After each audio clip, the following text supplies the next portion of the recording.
welcome back. Hello. Yes. Despite common rumours, we are not in fact dead. You know. Mostly, it's partially. It's complicated. I've got this. There you go. Head first. Despite potential attempts on our lives, we are not in fact dead.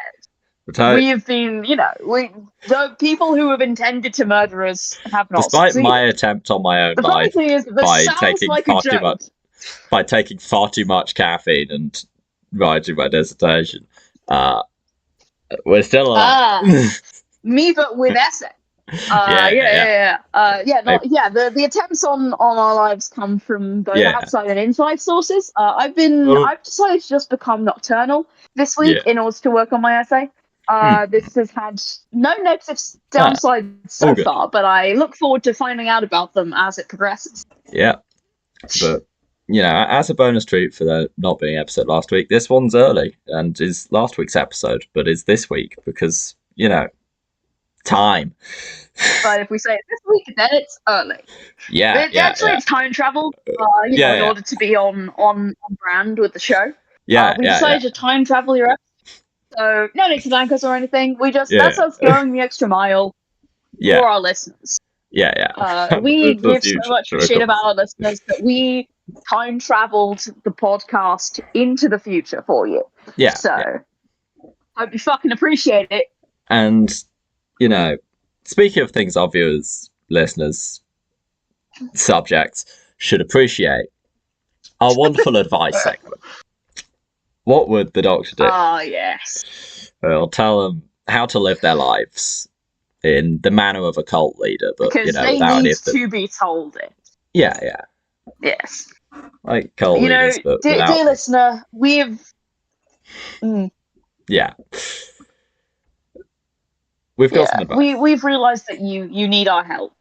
You definitely need some sort of help if you're listening to this.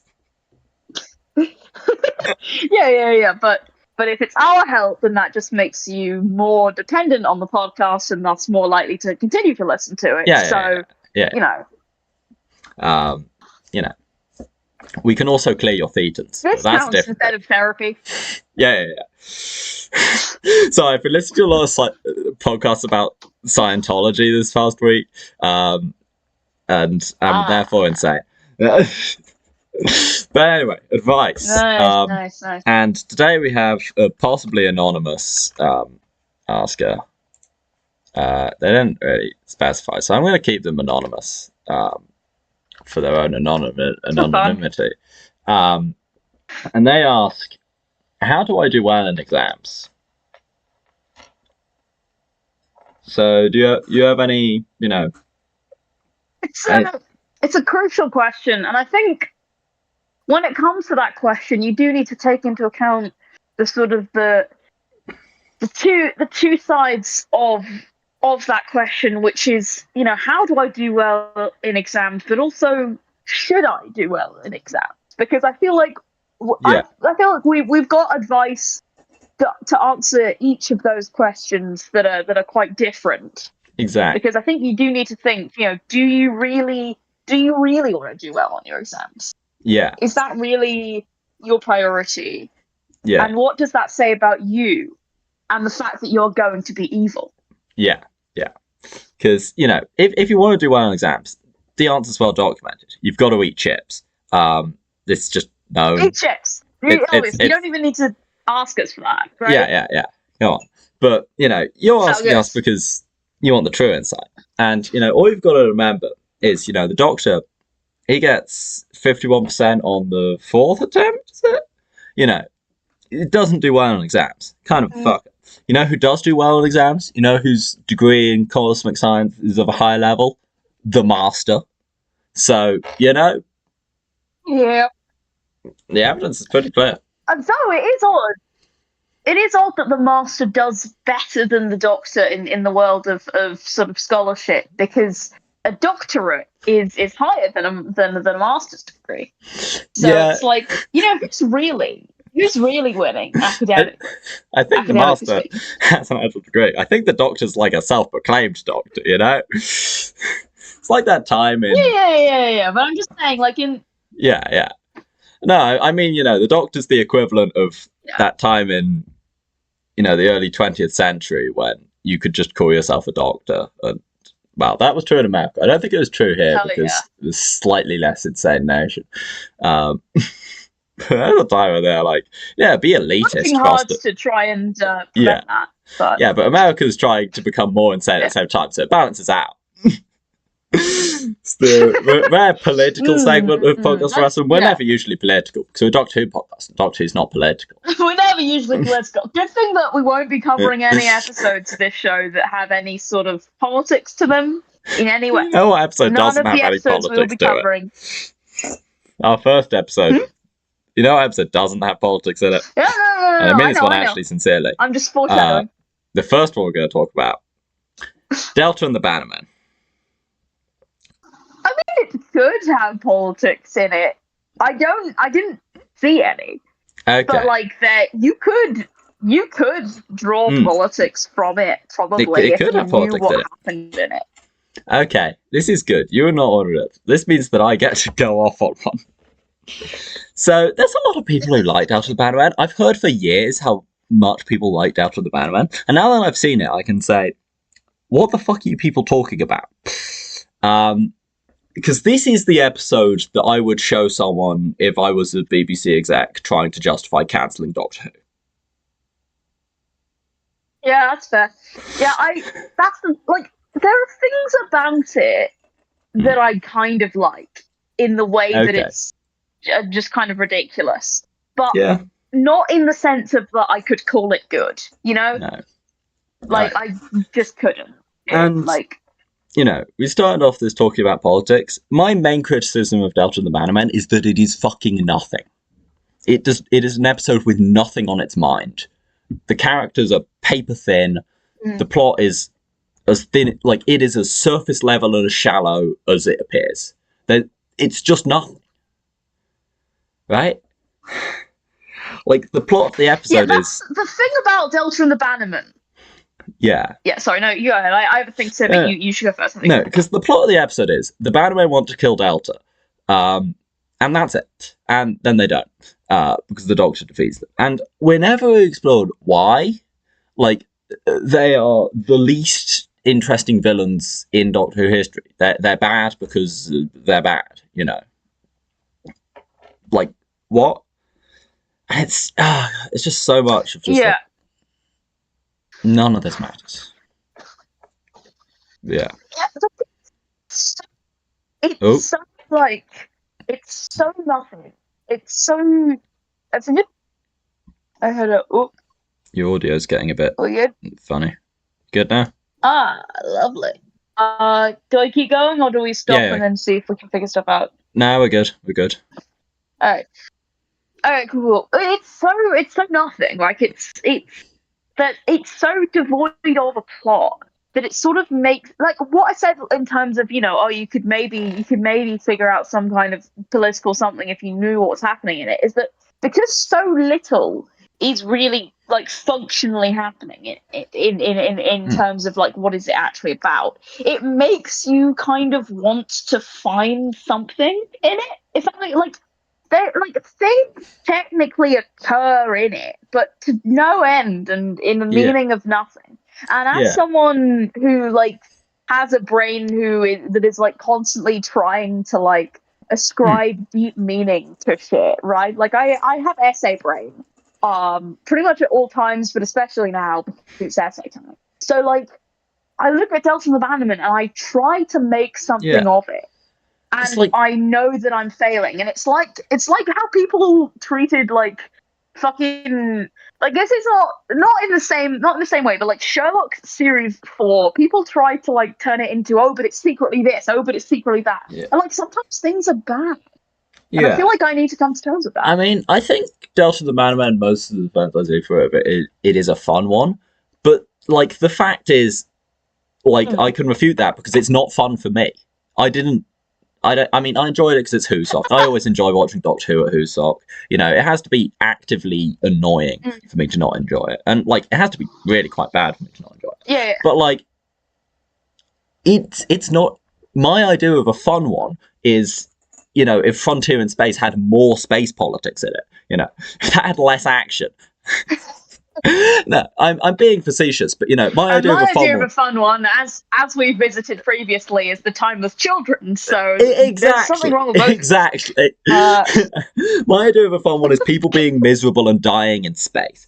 And this one doesn't have that, apart from, like, the very opening when the random attacks, and that's like nothing, you know. But, like, and, like, I get they're trying to do something with, like, the bees thing, but it doesn't go anywhere or mean anything. Like, what? Yeah, I think it just feels like hollow. Yeah. In a way where you're trying to find something that fills that hollow and you can't. And that, to me, is sort of disturbing. Because, I think I am someone who... I think that, like, this episode is, to me, the, you know, not narrative precursor, but, like, the construction. As an episode, it feels that it's the classic Who version of Space Babies. You are so correct. Which, honestly, feels slightly unfair to Space Babies, because that has, like, a couple of scenes where it turns to camera and says, you ever think about abortion? You know? Space Babies does more than this does. I mean... It's less fun, to be fair. Yeah, it's... Yeah, I think in terms of fun ones, if you can look past the frankly terrifying hollow husk where a theme or concept should be, this can work as a fun one. You need to be drunk. You do need to be drunk. This would be... I feel like... I think I should be drunker than I was. I think... Yeah, I think... This would definitely be a good episode to be like... You need to be, like, drunk.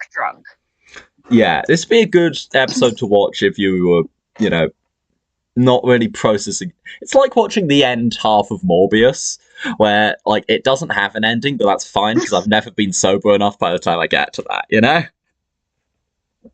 It's like watching the first half of Castrovalva, except worse than it. Yeah. That's what I was at least mindful. But yeah, I do not like Delta the Bannerman. I'm just concept, absolutely horrific, like, marathon of things. You watch Delta the Bannerman, you watch only the first half of Castrovalva, and then you watch the end of Morbius. While getting really, really drunk. What else can we throw into this, like, the hypothetical horror? The Web Planet. That's fair. Yeah. Yeah, I kind of want to plan this out now. Just all night, like an all-nighter and all-dayer, where you just have to be absolutely shit-faced the whole time, and you're just watching the weirdest shit. Like... You know... Yeah. I'll let you do that one. I don't need to watch Cats 2019 again. I'm not going to do it. I'm just planning it out in my brain. No. I guess you ever need to psychologically... I think weird in this specific sense of, like, vacant, right? That's the word. That's the best word I think that summarizes. I think Cats 2019. It is. I think Cats 2019 is, you know, spiritually hollow. That's fair. I have not seen it. It'll change you as a man. It'll do terrible things to you. Yeah. Maybe one day I'll watch it, but I'm not sold from that. The bit where the cat is in it, she unpeels her skin and there's a dress underneath. Every time. Oh god, I've seen that clip. That's really bad. Anyway, I think we can conclude by saying Delta the Badman's not a very good episode.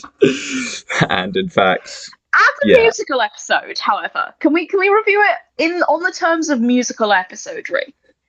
Sure. It's got songs in it. It's got songs in it. This is. I guess it's better than Devil's Court, maybe. That's what I was leading up to. Sorry. Is it or is it not? I think it's fine. It's fine. It's fine. Still the lead. It's fine. As an episode, is it better or worse than Devil's Court? As an episode or as a musical episode? I think it's a better musical. That's the thing, because I feel like if Delta of the Badlands episode, but it might be a worse episode. Yeah, if Delta of the Badlands about anything, it's about the power of music, which is sure, but it's about it in a really dumb way where it means nothing. Whereas Devil's Court is doing the opposite, where it's super heavy-handed, the Beatles really means it. It's they're two ends of what the fuck are you talking about? And obviously, as we know, the optimum musical episode of Doctor Who exists and is good, and it's Doctor Who and the Pirates. Yep. Fucking rules. Yeah, I was gonna say Gunfighters, but yeah. Oh fuck yeah! Also that. that one's not even a musical episode. That's just an episode with a musical thing going on. It's just an experimental masterpiece, you know. It's very much. It's a musical episode. It's experimental about it, but I would consider it.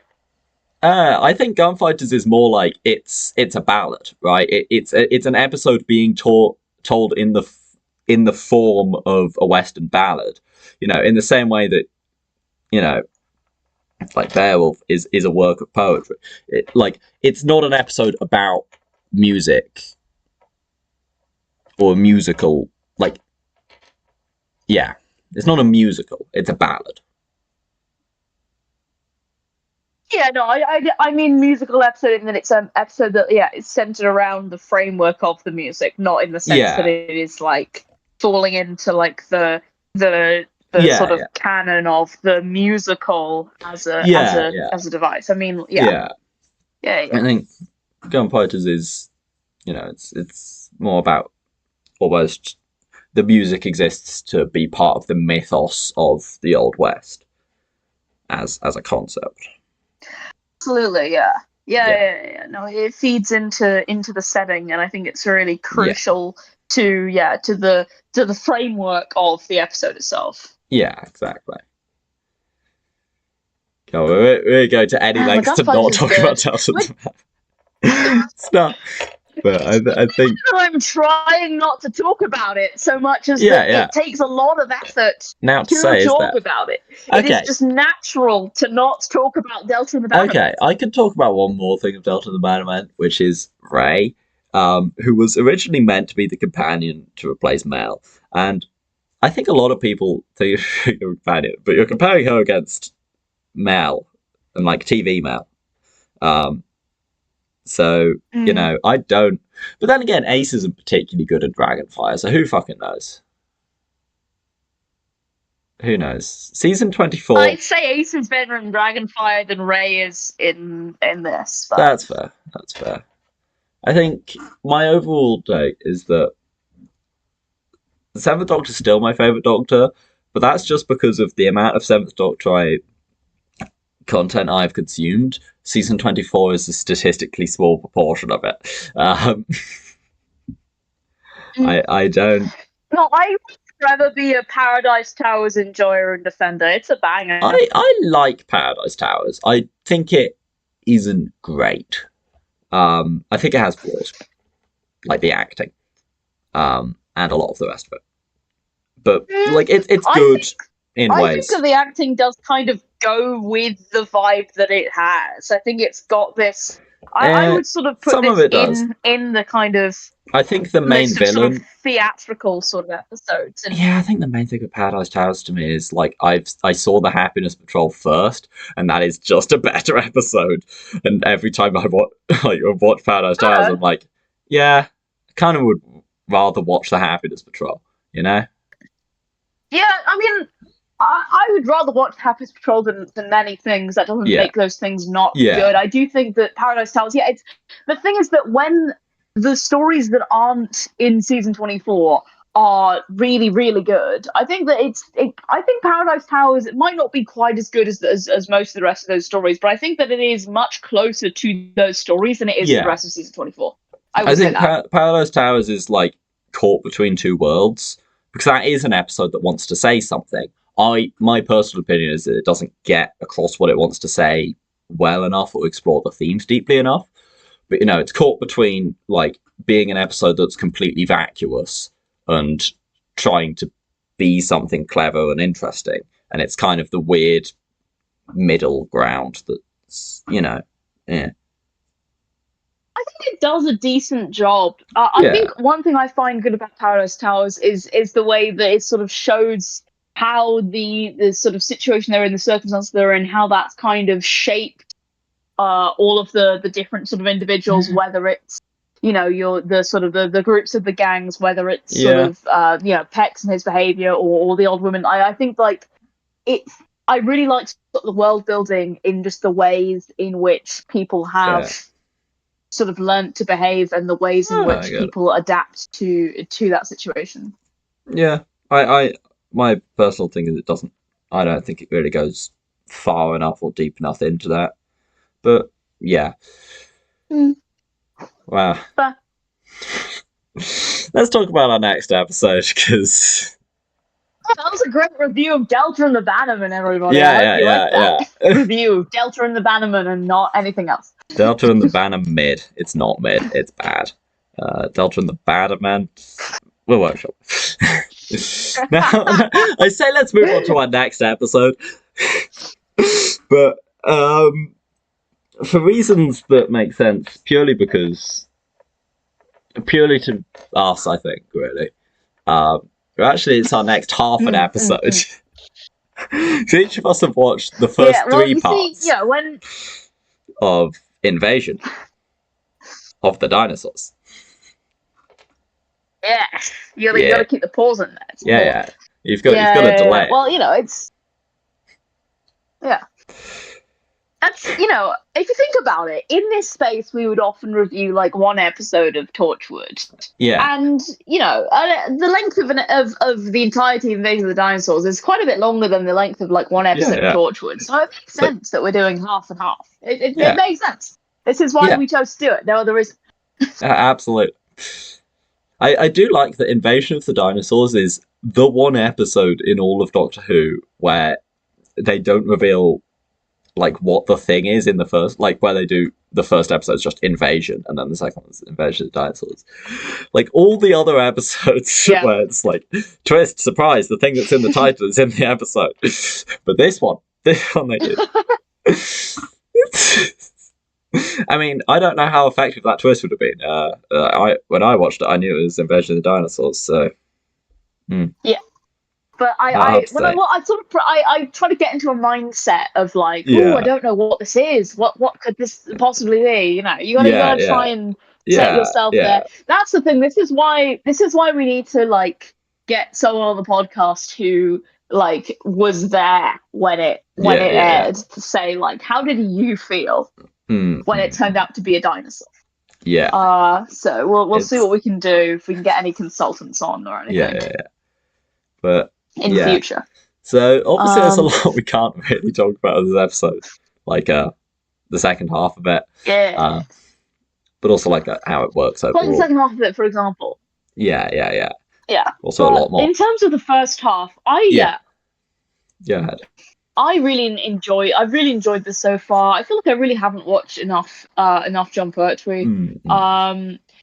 And I really liked the way in which they sort of do this thing of we've arrived kind of after / during the incident. It's like to me, I think this story is kind of interesting when you look at it like with like I was thinking like comparing it to like Turn Left, in the sense of like the Doctor is not present, so some fucked up shit is going on, and then the government or the army does fucked up shit about it.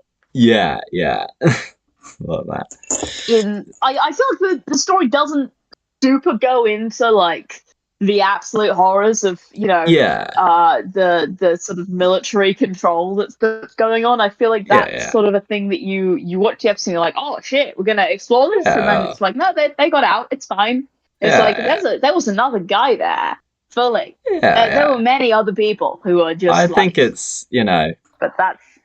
It would feel like if the episode spent its time on that, I think it would get really bogged down because. It's Invasion of Dinosaurs. Show us the fucking dinosaurs. Fair enough. I think I think it says all it needs to about that. That's fair. But yeah. I think the one thing I like about this episode is obviously this is in season 11. That's the one. Which is paired with last season, and this in like a lot of ways. Obviously, there's a couple more episodes to come. No, I think 2 more. No, 3 more. But this and obviously you get like Robot and then Terror of the Zygons afterwards. But this feels in a way like not a finale, but a kind of ultimate conclusion of like Unit as it's been built up over this era. Of like this is the biggest kind of scale of thing, and you get the Brigadier and Benton and talk about Yates in a second. Kind of immediately going with the Doctor and relying on the Doctor, as as opposed to all the kind of other, the other army guy, especially like, don't trust his boxers. Like they've learnt. But at the same time, you've got Sarah Jane, who, Sarah Jane's fucking great, but. I think Sarah Jane and the Third Doctor is a really underrated combination.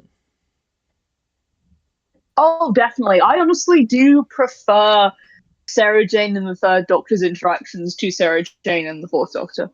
Okay. I find them more interesting. I find them more complicated. Yeah. I think that a lot of the conflicts between them were sort of ironed out, less in a character development way and more in a we're chucking them out the window kind of way.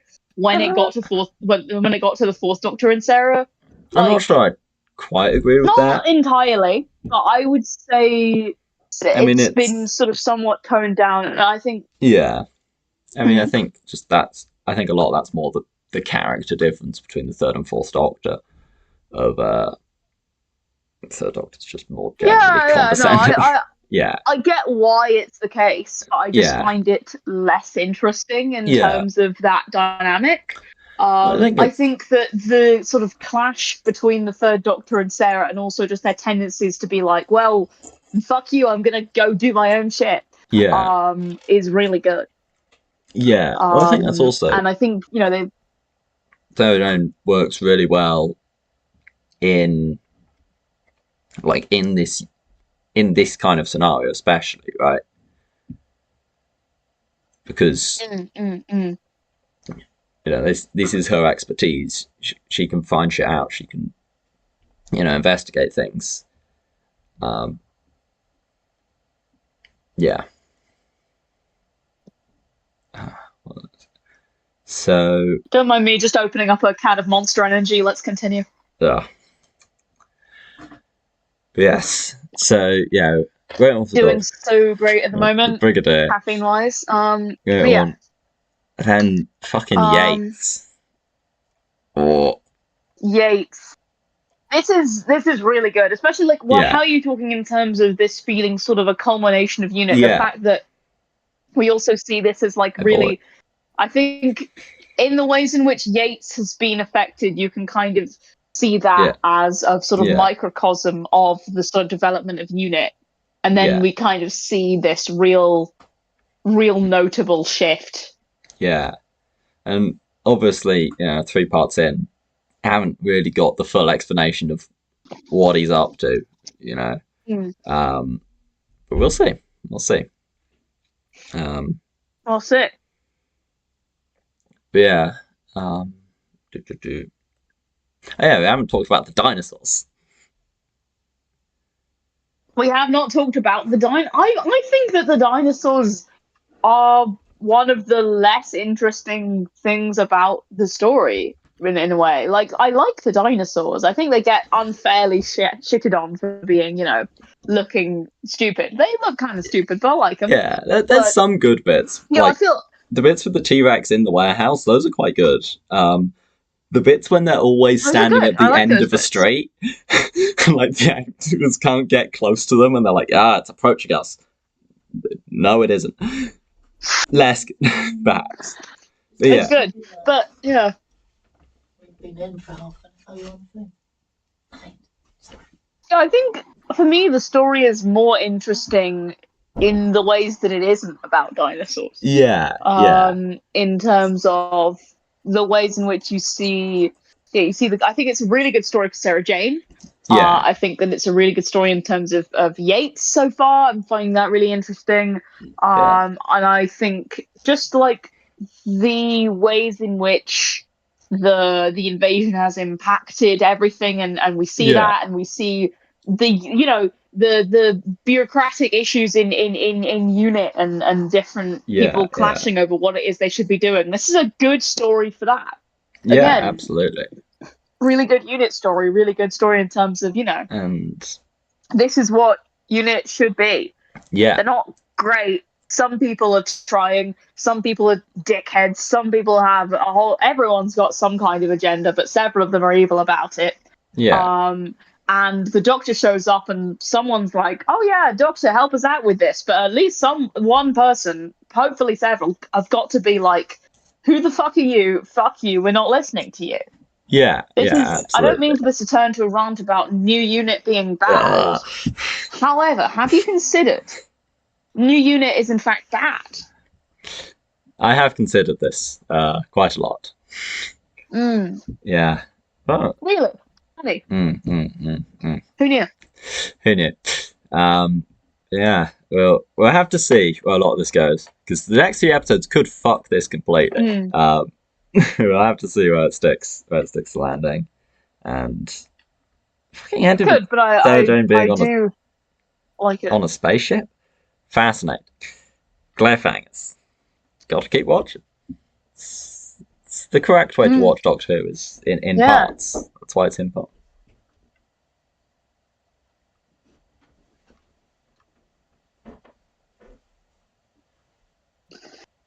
So yeah, tune in next week for the second half of Invasion of the Dinosaurs. There may be dinosaurs. Maybe that's all the dinosaurs that are in. Who knows? I said maybe. I'm leaving it open. I don't want to get sued. Exactly. Right. Well, next episode. Yes, that's how recording the podcast works. I momentarily forgot. Sorry. Next up. Revolution of the Daleks. This is going so well. Yeah. Okay.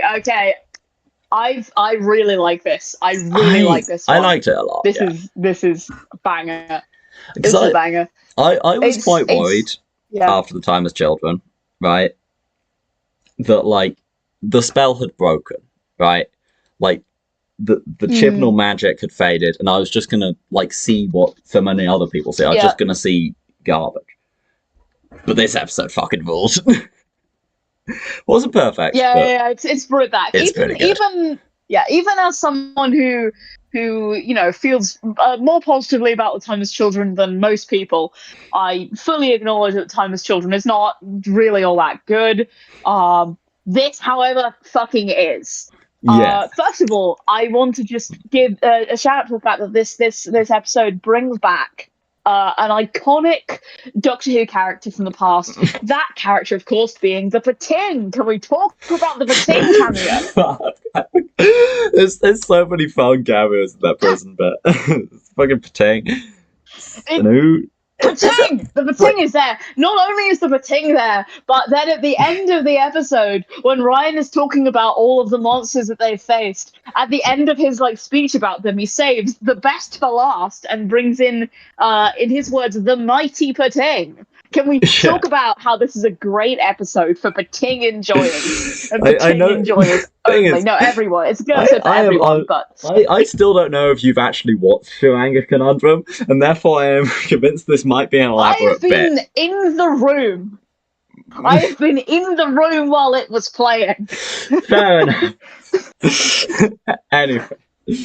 I looked at the screen when the pating was there. Fair enough, I guess. And sometimes not for other parts. I will watch it properly at some point in the future.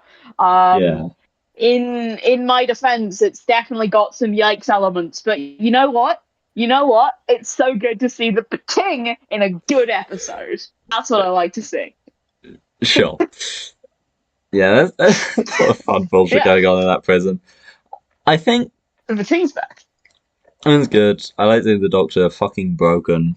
I will say the prison escape scene is the most fucking COVID fucked up filming thing ever. You can tell that sequence was meant to be different.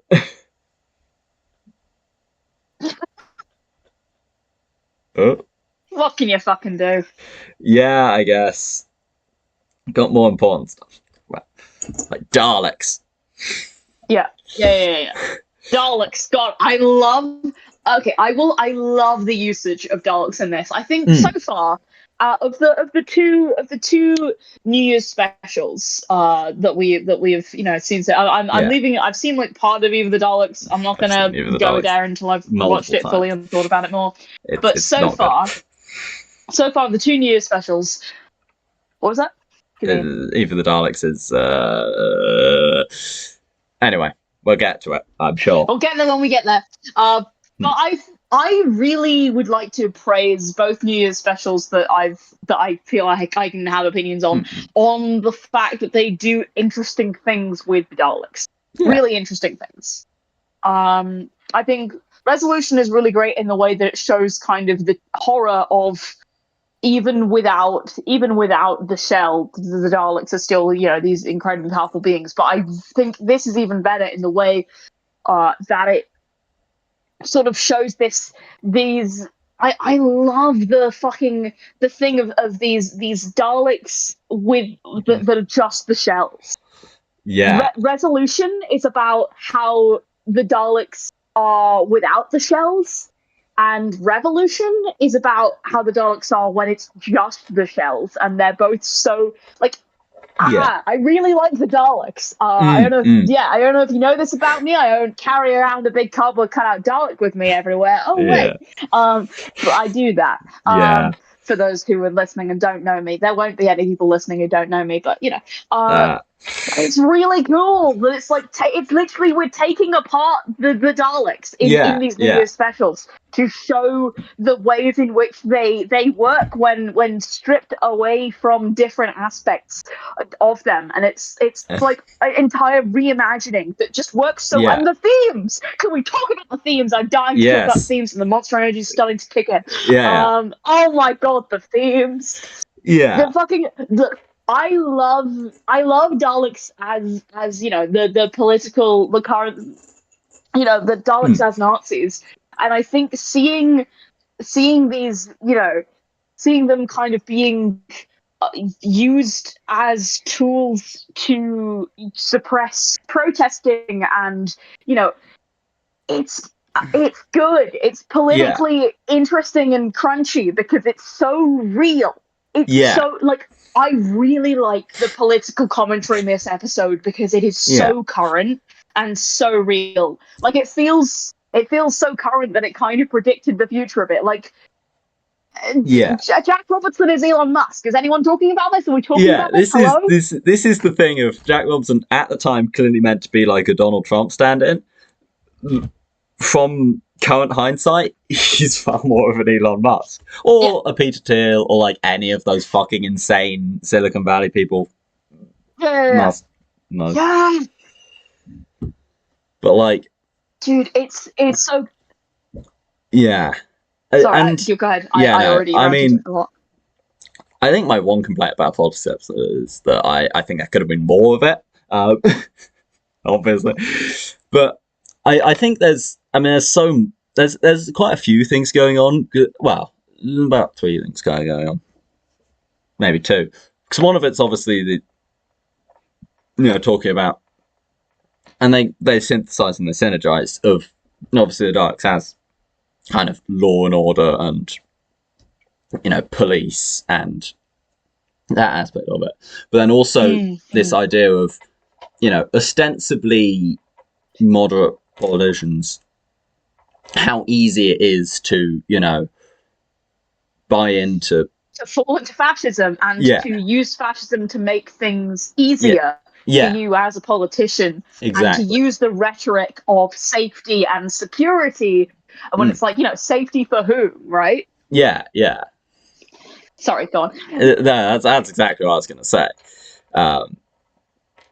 Absolutely. And then obviously you get, you know, the second part of the episode is you get the end point of fascism, which is, you know, it's a death cult. You know, it destroys itself. You know, you get, and like obviously it's doing a bit of a kind of homage to remembrance. Nothing wrong with that. In terms of the Daleks of War thing, and the confrontation scene on the bridge between the two Dalek factions is very good. And then you get... So fucking good. The end point of fascism and of Nazism is fucking tearing each other apart. Yeah, and because as it goes on and becomes more and more radical, the idea of what you have to be becomes more and more of this like hegemonic ideal that's impossible to reach, and there is only one purification. You end up with nothing. Exterminate. That scene so with the Dalek trying to, you know, pleading for its life in the fucking hell, it's good. It's so good. And and when you have like Jack Robertson thinking that he can like harness fascism to his own end, but like and sort of, but like, you know, watching it. And he starts to figure that out, just like as he sees them take down that Dalek, that it's not going to end well for him. And, but at the end of the day, he still managed to get out like scot-free and he's too rich for consequences. To be framed as because he's a rich guy, he'll get away with it. Yeah, exactly. So it's really good. And there's a lot of other aspects like in. Yes, I was going to say, do we want to talk about some of the non-Dalek parts of this episode? Because they're also good. Yes, I just wanted to, real quick, a couple other things about the politics stuff. I think, in terms of Jack Robertson's dialogue, there were just like a few bits where that really stood out to me as like, with like when he's like talking to. When he's talking to, like, you know, the actual tech guy that works for him, which, again, having him be this really rich guy who doesn't do any of his own tech stuff and just has people who work for him do it and do all that work, and he makes the money from it, and then those people end up getting hurt in the process. Yeah. But like, it's... and he's, like, talking about, you know... He like does a whole in these uncertain times bit, and I'm just watching it like, oh my god, let's fucking go, because, like...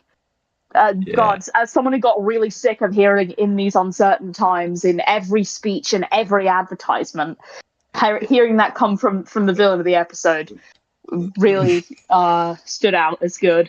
And also just like the way he talks about his own like tech guy, talking about how like, oh, people hate you because you're an expert. Meanwhile, he's getting rich off of his expertise, really rung true to me, because in the sort of current like political climate, there is like such a big thing in terms of, especially on the right, with this idea of like, you know, hating experts. I think that's something you get where you have this sort of twisted version of pseudo-populism that sort of ends with kind of disparaging sort of anyone who has any kind of expertise in anything because they're not of the people or whatever, even though like the people that you're following, they definitely aren't of the people because they're massively rich. And like just little lines like that that are like, oh, this is conscious, this is connected to reality, this is plugged into what these people are saying.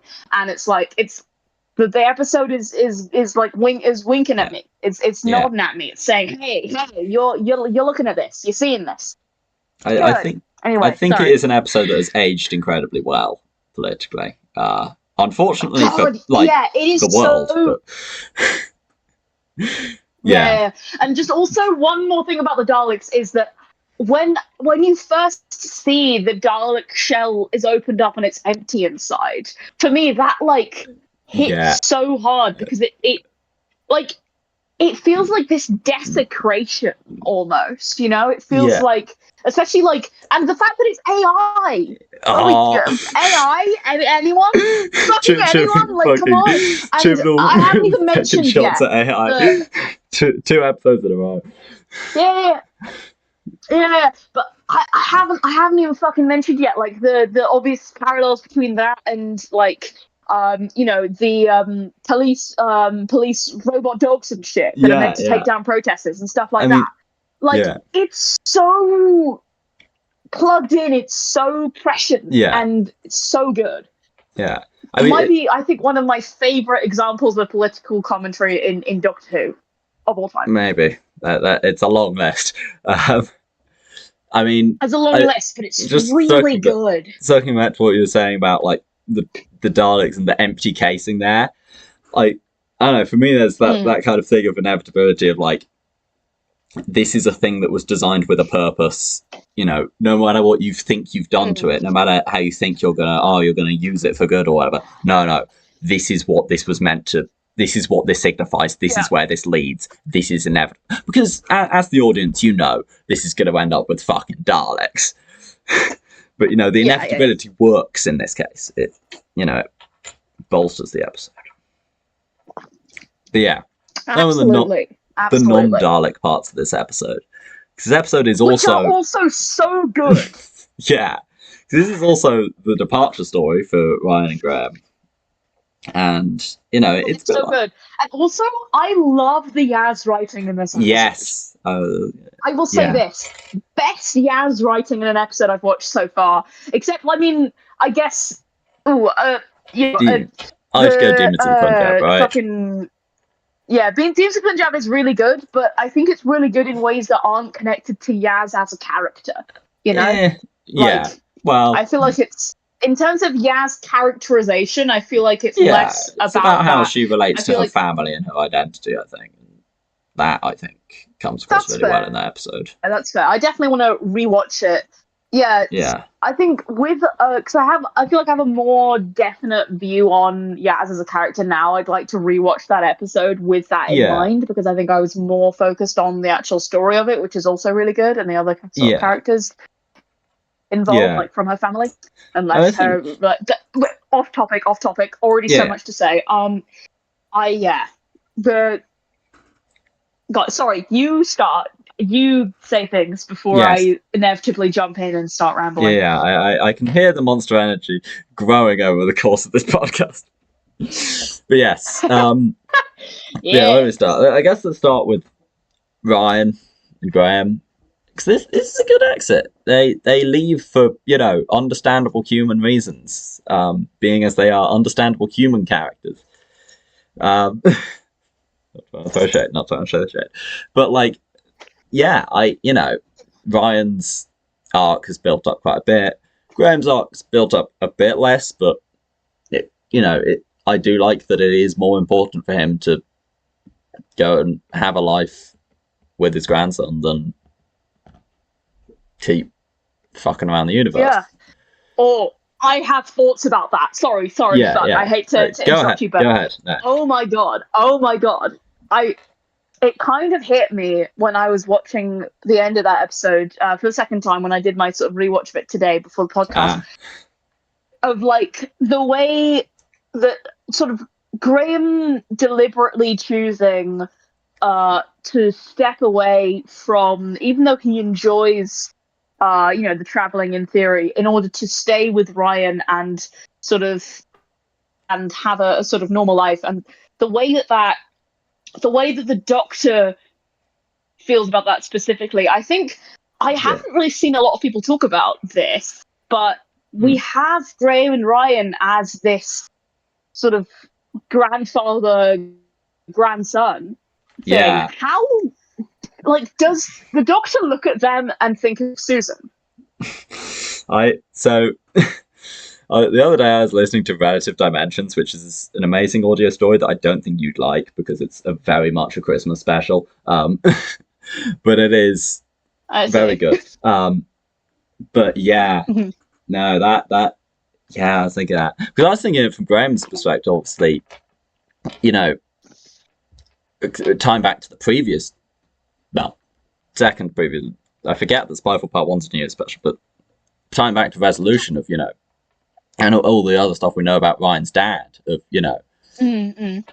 I kind of think of abandonment. Graham making that choice of like, no, I can't abandon them. I'm going to be there. Yeah. But yeah, no. But then connecting that to, especially because in this episode, the Doctor feels this guilt over having abandoned the companions for 10 months. There's a very specific wording thing that I noticed where when right near the end, right as sort of right before Ryan just says, I'm leaving, the Doctor sort of, or while Ryan and the Doctor are talking about Ryan leaving, the Doctor says something about how she's missed out on time spent with him right after Ryan's like, I'm leaving. And then when Graham sort of declares that he's going to leave the TARDIS, he specifically says that, he doesn't want to miss out on Ryan. And I think like the wording of that being the same. And then Graham then goes on to say that like, if he traveled without Ryan, he'd always be looking around to say stuff to him. Yeah. And that's how the Doctor acts when traveling without a companion, right? Like that's something we see a lot. And I find that really interesting of looking at Graham and Ryan and how that, because the sort of original Doctor and companion type thing is the Doctor and Susan, right? Especially like in terms of the Doctor and like a young companion. Obviously Ian and Barbara there as well and very important, but like in terms of that.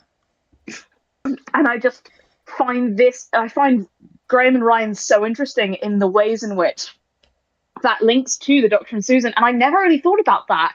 But the fact that Series 11 is so focused on this, like, grandfather-grandchild bond, and that's, like, the emotional core of it.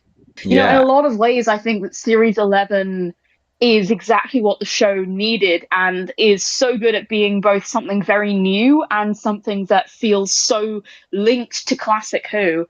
And I do think part of that is that familial bond, right? Absolutely, yeah. Especially in the sense that, like, a lot of Doctor-companion relationships in New Who have that sort of romance element at least implied, if not, like, a part of that relationship. And I think that going to this familial bond that we're focusing on, and literally, I mean, the companion group being called the Fam, I think that just is such a sort of departure from the New Who norm and link back to classic Who. And I just find the parallels between the Doctor companion situation and Graham and Ryan's relationship to be really interesting in the ways they play out in this episode, and in the way that this is kind of sort of, you know, I think that the Doctor looks at that as like, as almost sort of like a divergence from how her experience are of like, she can't have that. Absolutely. Because of how she is. Because of you know, she can't give up that traveling around in order to have a family because the giggle didn't happen. Fuck you, the giggle isn't real. I don't mean fuck you. You're correct in that the giggle's fucked, but fuck you to Russell T Davies. The giggle isn't real because that completely fucks the whole thing. It doesn't matter. Let's not talk about the giggle now, please. But yeah, I have so much bile in my stomach. Yeah.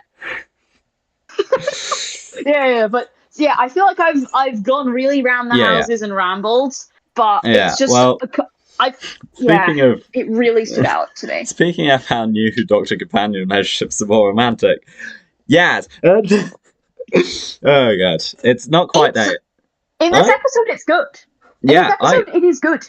I'm very interested for when we watch Flux and the specials afterwards to see how this whole thing develops, because there is a way that things are angling currently that I'm kind of liking, honestly. And it's not original. It's in no way original. It's been done so many times before, but it's.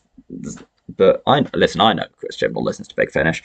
I can sense it. But like, the companion getting, like, because this is the out point, right? This is the point where you have the chance to return to normal life, and you get Graham and Ryan being like, yeah, no, I need to go back. My planet needs me. I don't. My planet needs me, but I can't keep living this thing. But Yaz is the opposite. She's too far gone, and again, she's running away. Yeah. I doubted, can you hear me? I went, why would they make it so that, running away is the thing Yaz doesn't want to do, since that's what she's doing now? That could be an interesting theme if they were to put that in there, but I'm definitely reading this against the text. I should never have doubted Chibnall. Because this is the fucking arc, right? Yeah. This is Yaz running away, and this relationship with the Doctor is unhealthy, and it's so... Yeah. Here's the thing. I have been a hater of Thasmin. Not the way in which, not to, the... There's multiple ways in which people can be... Yeah. To be clear, I have been a hater of Phasmin because I kill gay people for fun.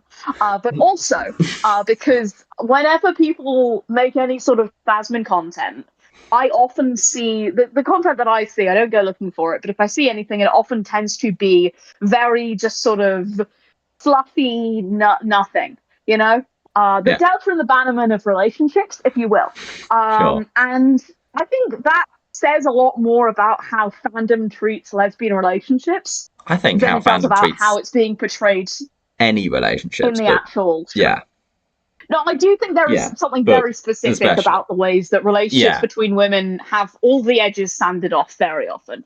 But don't have to mention that. Also, just the concept of shipping is like it does damage to the concept of saying that there's romantic concept, because shipping is the idea that they should be together, and it's like, no, that's not what's going on here, right? Because I don't even, at this point, at this point, obviously, we know that in later things it'll be more clarified, because, I've watched some of the episodes that follow this, it will be more clarified that this is romantic. But as it exists now, this is, I'm not even sure if it's codependence, right? I don't think that the Doctor and Yaz are codependent. I mean, the Doctor's dependent on all the companions in a weird way, as we talked about, kind of constantly. But Yaz, the husband of Yaz is very much dependent on the Doctor, very much, kind of needs his life. There's he's obsessed. One particular line that she says is, she says, "I'm not ready to let you go yet." Yeah. Like, normal thing to say. This is unhealthy. Yeah, absolutely. But and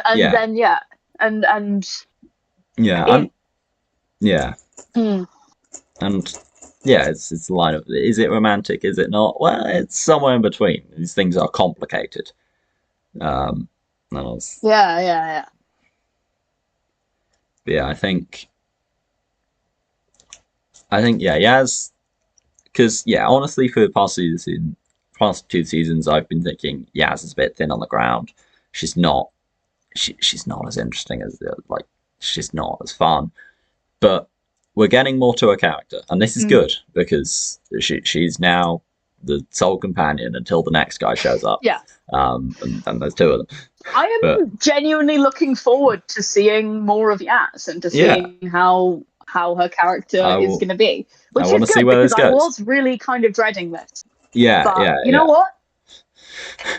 I'm vibing with it. Speaking of companions who are in this episode, Captain Jack Harkness. Also, yes. Okay. Yaz, I think this is good. I think that Captain Jack's role in this episode is good in the sense that Yaz sees Captain Jack and the ways that he is hung up on the Doctor.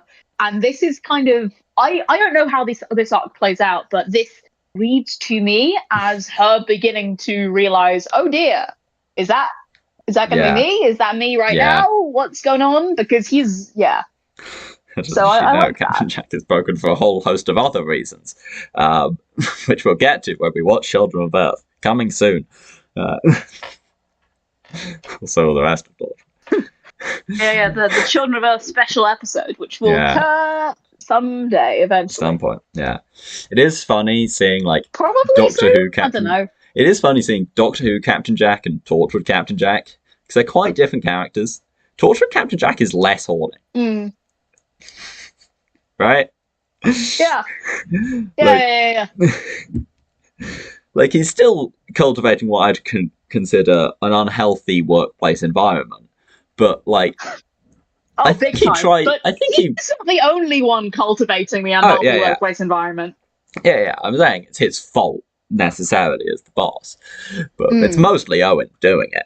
At least initially. Yeah. Well, constantly. But like in this episode, I think he makes a move. But all of the companions, or at least definitely Ryan and Graham, they make a move. Yes, I think so. I would say all of the companions. Yeah. And the Doctor. Mostly Graham. Yeah. Hey. That's probably the best one, I think, in terms of vibes. Yeah. Honestly, it's interesting actually. Yeah, how many? Because if we've got Captain Jack making a move on Graham, and then we've got later on in the show we've got Ace and Graham. How many other Doctor Who companions? And that woman from the Timeless Children. We've got Ryan Riz. Yeah. Well, there's what's her name from? But like, let's talk about Graham Riz. Yeah. Well, you know, he's a gilf. What can we say? Honestly, so true. I just think it's interesting that Graham's Riz has been mostly with like previous companions. Yeah. I want to see how many other previous companions will meet Graham and be like, damn. I think here's the thing.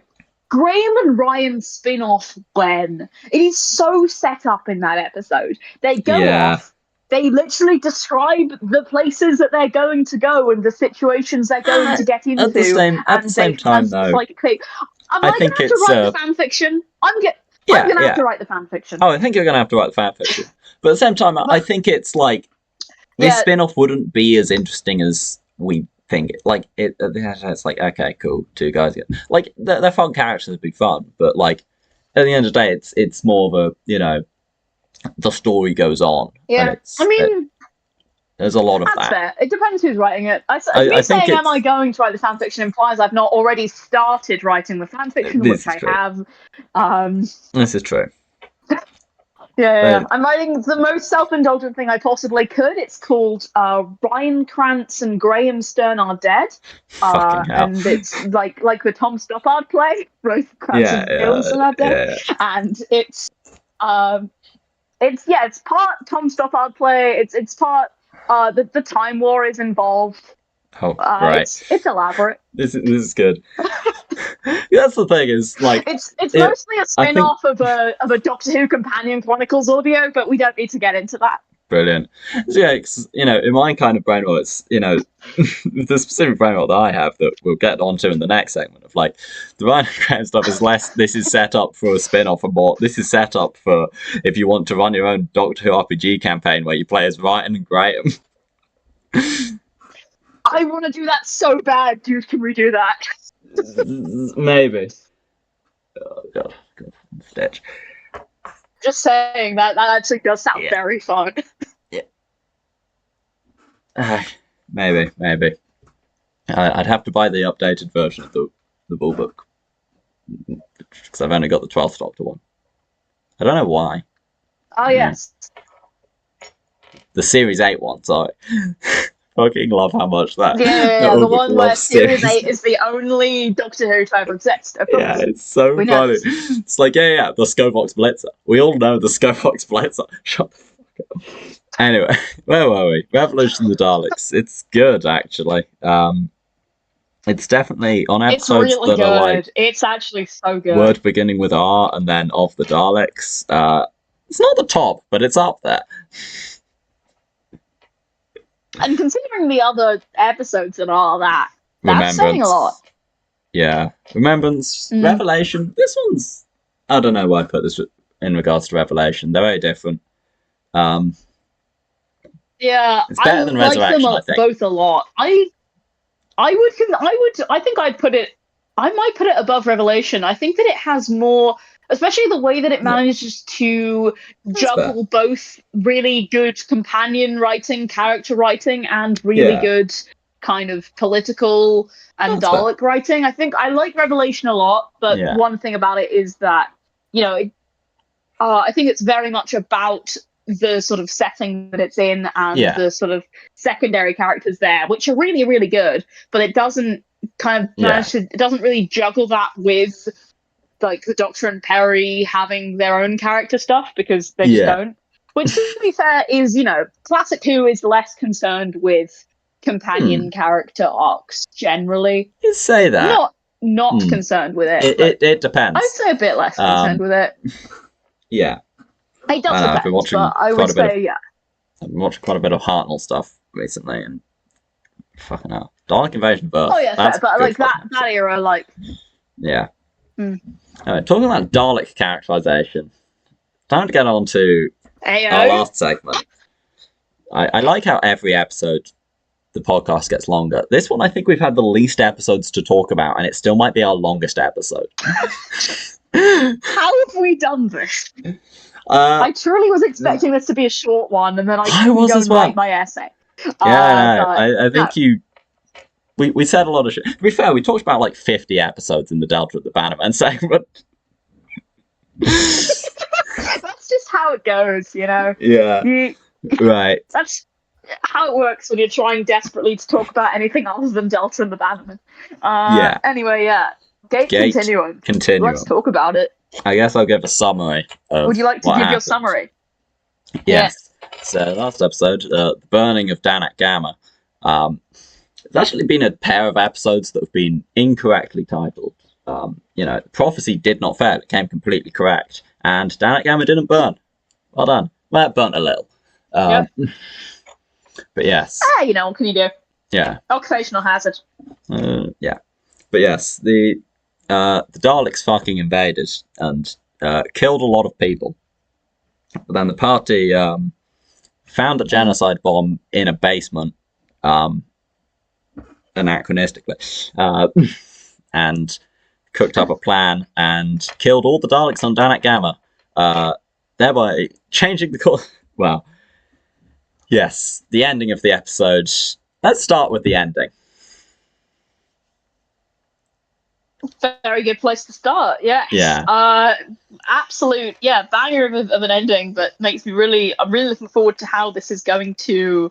Yes. How it's going to progress after this, because we have in fact gotten into a bit of a situation, I would say. Yeah. They are on trial, or about to be on trial. Couldn't say who by, but it's pretty obvious who by. It may have fucked with time a little. Trial of someone, whoever. Yeah. Trial by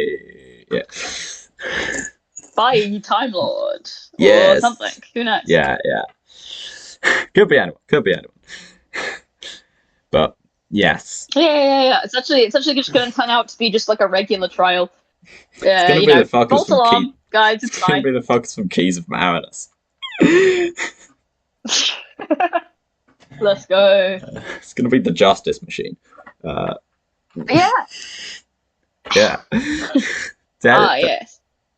Technically, this is the second time the party's been put on trial, I guess. Yeah. Doing well so far. Yeah. Good. Excellent. I'll go worse. I think you could consider the. Yeah. I would say the whole situation with, everyone's favourite Damon sort of putting us in that situation of making that choice is almost a trial in and of itself, in the way that it's like... Preparations. Yes. If anything, could be our third trial, depending on your definition of trial. Maybe. But anyway, different story. Yes. This is good. I now get to talk about... Well, there's still a lot of things I can't talk about, because there are still unresolved plot threads that... I'm sure you're aware of. The audience isn't, but you are. Yes. But this is why I can talk about a lot of... do we want to talk about the episode first? And then I'll talk about Series 3 All right, that works. Not Venray. So. Okay, yeah. What are your thoughts?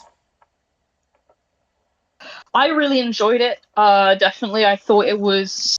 Yeah, no, It's a, with that base under siege, except the base is, the whole place. And no, I thought it was. I thought it was sort of an interesting the way in which sort of the player characters were sort of kind of distanced from the burning of Danet Gamma, and was sort of we have to try and sort of solve the situation, but kind of from a distance. It's sort of, I think it's an interesting kind of experience of that, right? Because especially like I think for me a really good part of the sort of story is when we're kind of separated from it all and trying to plan out what are we going to do, and then that causes sort of tensions and disagreements between characters and things. Yeah I think that's a really interesting sort of stage of it. Okay. Yeah, this was and this is one of the things I want to do. This was kind of the biggest scale that we've gone in Gate Continuum so far. I mean, we had kind of Monsters from the Sea. That was a whole city, but this was scale. Absolutely, yeah. So it makes kind of an interesting thing of like it sort of causes you to, like I said, sort of become kind of distanced from it because of just how large it all is. But then you kind of get these sort of reminders that, oh yeah, no, there are people dying, and we're all just kind of arguing about what to do, and it sort of gives this sort of really, because I think a lot of Gate Continuum is about the small scale comparatively. I think this really made for an interesting finale in the ways that it sort of differs from that and puts these characters into this really different position of it in some ways it kind of does not, to go back to God, I'm bad at remembering episode titles, but where we're the episode where we're putting that position to decide what happens to the town. You sort of, again, we have this kind of distancing and trying to sort of figure out, what do we do? And it puts these characters in this kind of position of power again, which I think is interesting to see, how do they deal with that? Yeah.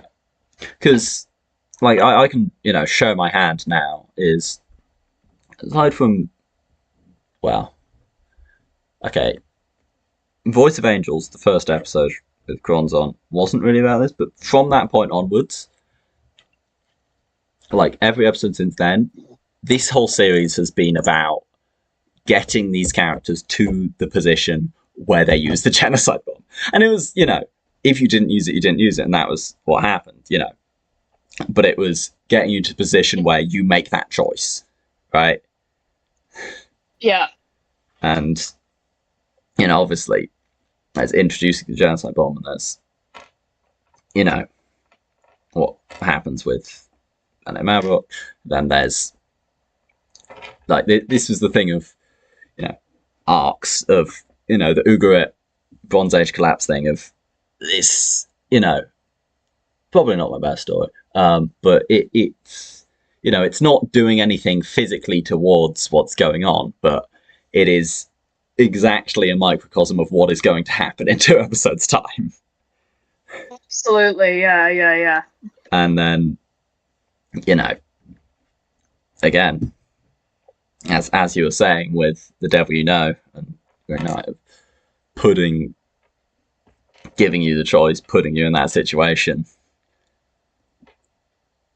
Yeah, it's the question of, and and one thing that I think maybe got a little lost in how the episode turned out was, obviously this theme of kind of faith and belief that has been going on throughout this whole series. Might come up some more in later series. But part of this was with with the whole thing of prophecy, the idea was, putting you on the other end of that, putting you on the in, on, you're not at the center of it. You are, these people think you're the chosen one.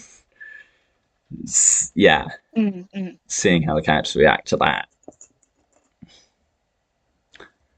Yeah, that was sort of interesting in interacting with that group of people who had sort of made a religion out of the events that were about to occur. And how do you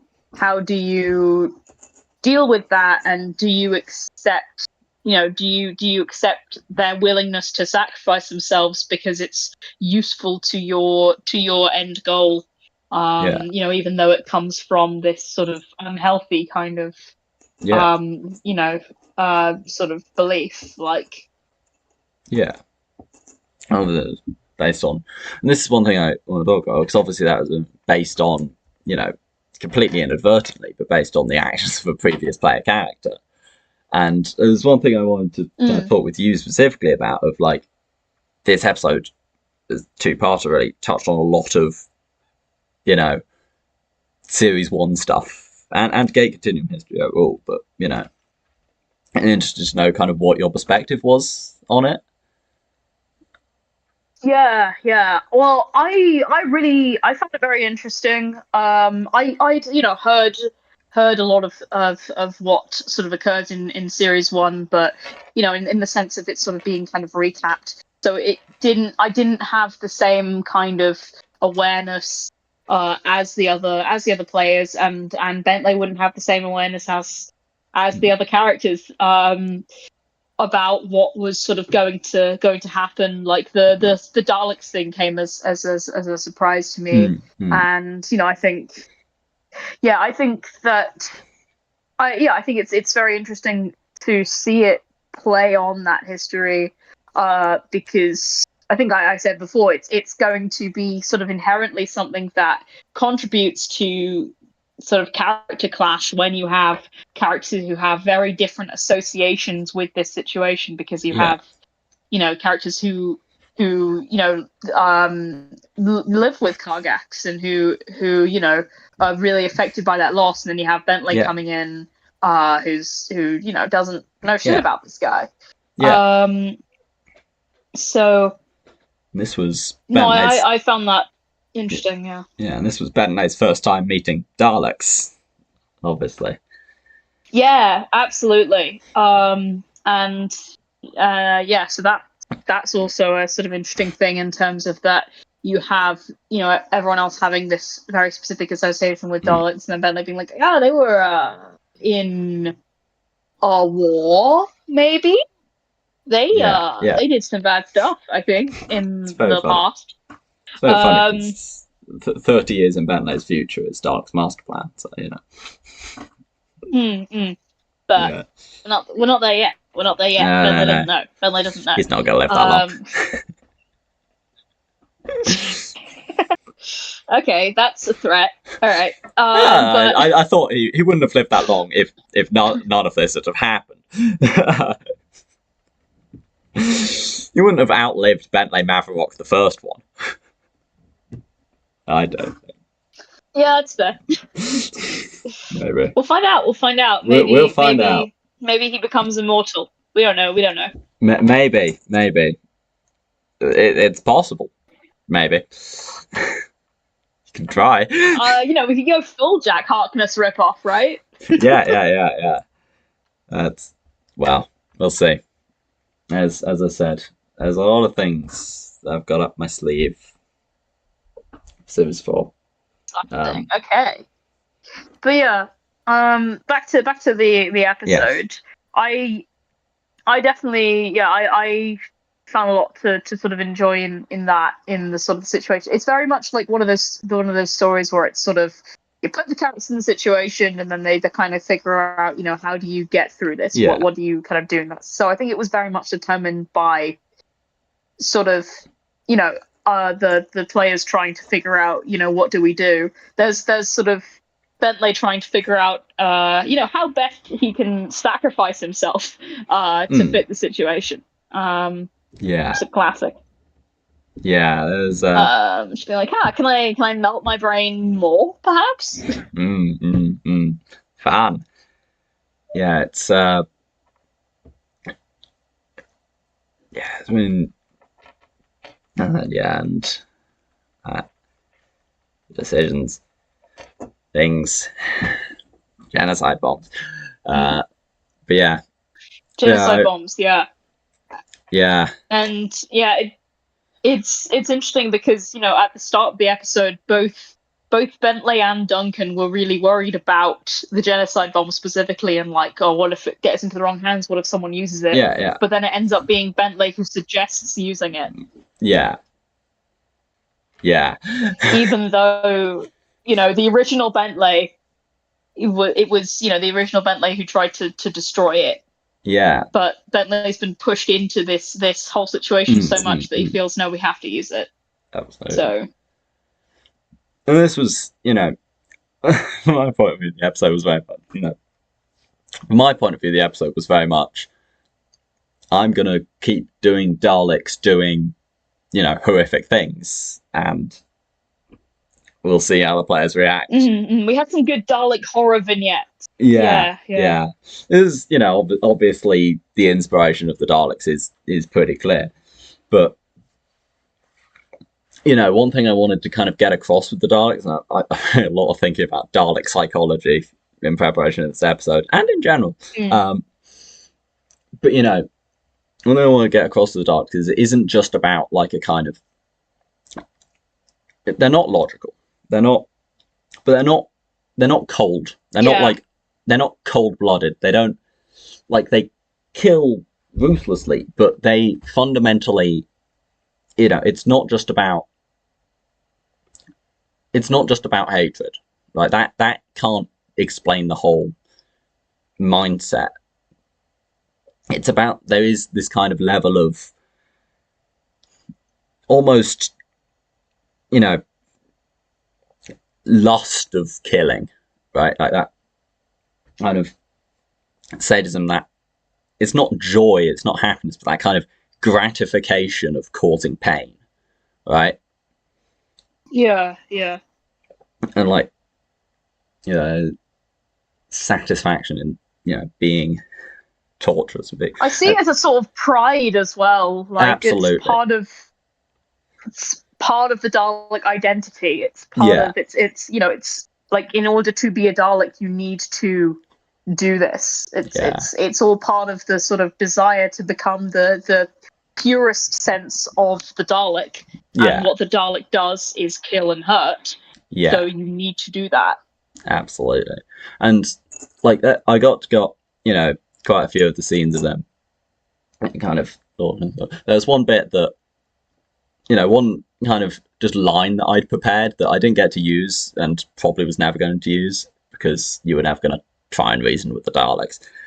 It would have been interesting. You never know. We've tried to reason with the Rastor Warrior robot before. Yeah. So well, this is the thing of why I will use Daleks and Daleks and Cybermen more than I'll use Sontarans, because even though all three are pretty much like from the level of your characters, not actually that much more. Well, Dalek is more of a threat, but like they're all pretty much just like unstoppable threat, and they're all pretty much unconvincible otherwise, give or take. There are things, but like Dalek and Cybermen are far more interesting to get the philosophy of, whereas sometimes they're just like war. But that's another thing. But like the one line of like, if there's a situation of someone that's like talking to the Daleks of like, why are you killing innocent people? The one Dalek line that I had prepared, which was, they're not innocent. They're guilty of the crime of being an inferior species. Which is really good and really summarizes that Dalek worldview. But yeah. And I think that another really good bit in the episode for kind of showing that really fuckedness of sort of Dalekism is, when like Grey Fox does that whole thing of like convincing a Dalek that it is inferior, right? Yeah. That it is not pure. Yeah. That is. Yeah. It loses its shit, and then Grey Fox snaps and goes red-eye and kills it. But yeah, but in that moment of you do that whole bit where in that moment of dying, the Dalek is like happy to have died because death is purification. Yes. It's the thing from the other episodes we talked about. Themes. It's the thing from the other episode. Themes. Yeah. God, I fucking love Daleks. Yeah. I don't really think about that. It doesn't occur to me until like I watch a really good Dalek story or two of them and then compare them, and then I go, damn, Daleks are good. Yeah. Especially when you like go into the worldview of the Dalek. Yeah. Like, I think Daleks are good. Yeah. I think, I hope I got some stuff, and Burning of Danik Gamma. In the original timeline it went far worse. Everyone on that planet died. Well, some of them were taken away to work in they died pretty shortly afterwards, taken away to work in the fucking Dalek labor camps. And then they blew up the planet.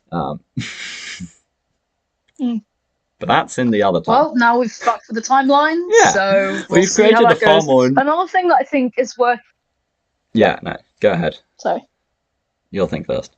I was saying I was going to go into a different part of discussing, which was talking about like the character arcs through the season and the sort of all of the characters talking to like Duncan at the end. But if you have other stuff you want to say about the timeline stuff, go ahead. I'm like a different sort of thing. I think the one other thing I was going to say about timeline is obviously you're now in the the timeline you've now created is the one where the Dragfish and the Vaemon actually have to talk, right? And that's that's an interesting thing. You probably won't see it, maybe you will, but like that's because the original the original in the undisturbed version of events, the Dragfish and the Vaemon, the Dragfish were killed before the Vaemon even ever knew they were there, right?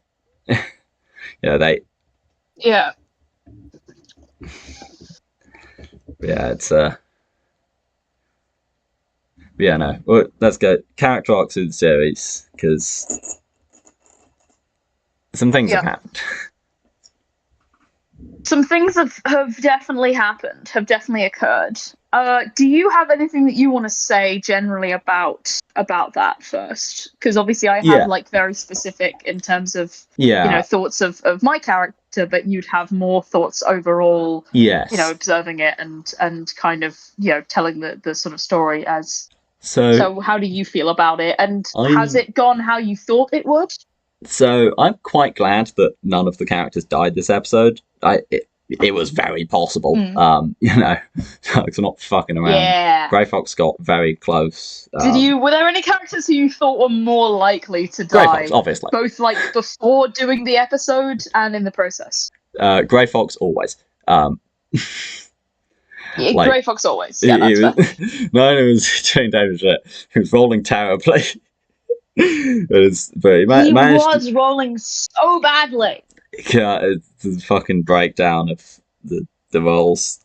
But yeah, like Grey Fox, I thought could have died, and like that would have been a death for Grey Fox, and I'd have done what, but like it would have been, and I'd have been very interested partially because also Grey Fox had died. That meant that I'd have offered James the chance to play a Time Lord, which would have been fascinating.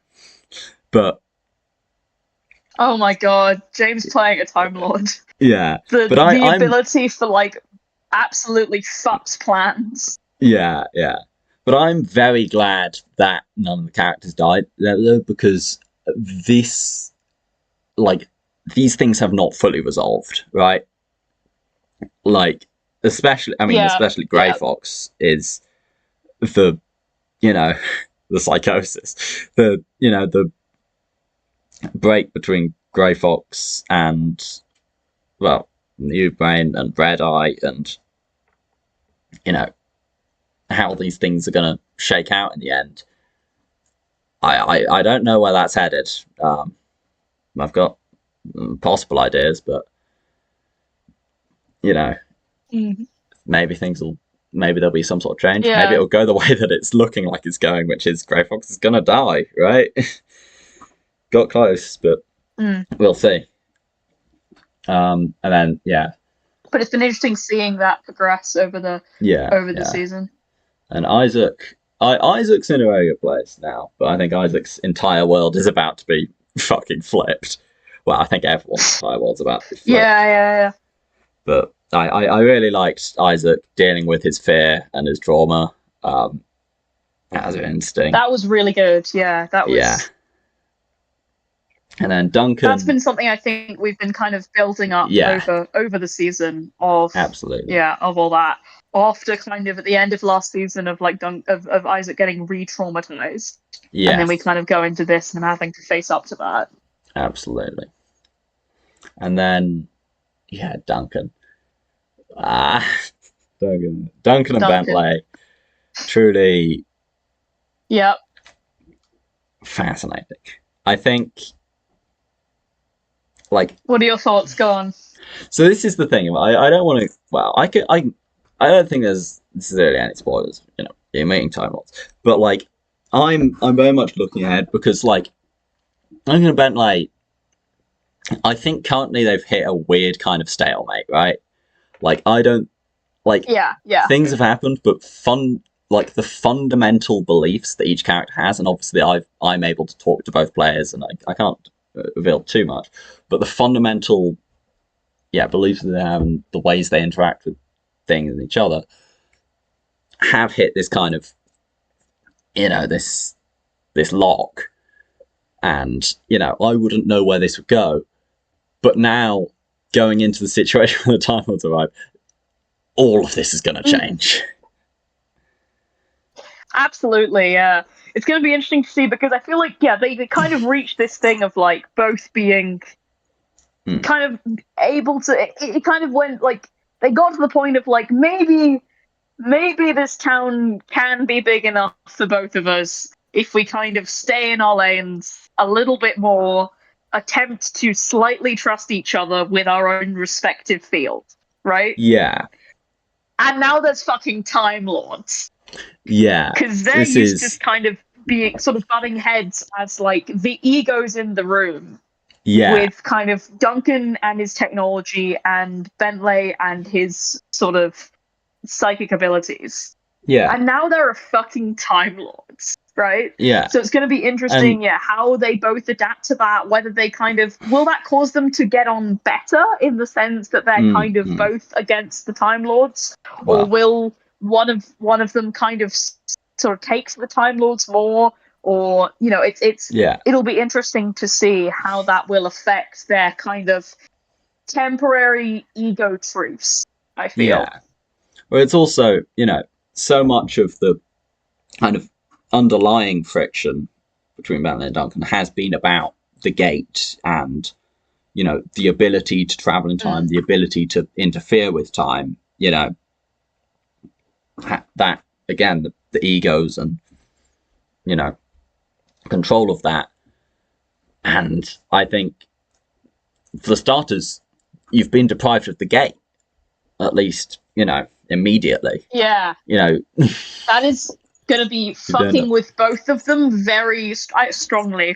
I think that it's going to be Duncan obviously is going to be hit extremely hard with this, but I think Bentley also, all of the characters obviously will be hit hard by being without the gate, but I think Duncan is the obvious one who'll be hit possibly the most, but I also think that Bentley will be kind of hit by that in ways that might not be instantly obvious, but are going to really affect him because Bentley is a character who needs to feel in power, and he really associated that with the gate, with ability to be in the gate, because that separated him from other people because of his experiences not being in power. Yes. And I think now that that's been just ripped away, he is going to be not doing good. Yeah. I think, as, well, we'll see. how it interacts with the Time Lords and understanding exactly who and what they are and what this means. But yeah, I think this we'll have to see a lot of this, how it unfolds, and maybe at some point we'll get some other members of the party on the podcast to talk about either the season just gone or that would be good. Seasons to come up. But I am looking at our timer and holy shit, this episode's so long. How the fuck is this episode? How long is it so far? Hour 35. Fucking hell. Do we want to end it now? Have we got anything more to say? I think we probably should end it now. Yeah. I'll say. That's insane. We worked really hard to make the last one as long. Like, we got to the point where we'd kind of finished talking about stuff, and then we just started rambling about more stuff. Just goes and now, by accident, we've reached this kind of length. How the fuck did we do that? I don't know, but I'm blaming Delta and the Bannerman for being bad. Always a good option. Blame Delta and the Bannerman if in doubt. Yeah. I intend to make enemies. But they're people who like Delta and the Bannerman, so they're not really enemies. They're just fools. I think it's time we stop recording. Yeah, there we go. Well, Daleks good. Daleks good, bad, but you know what I mean. Bad, but good. Yeah. Yeah. Good night.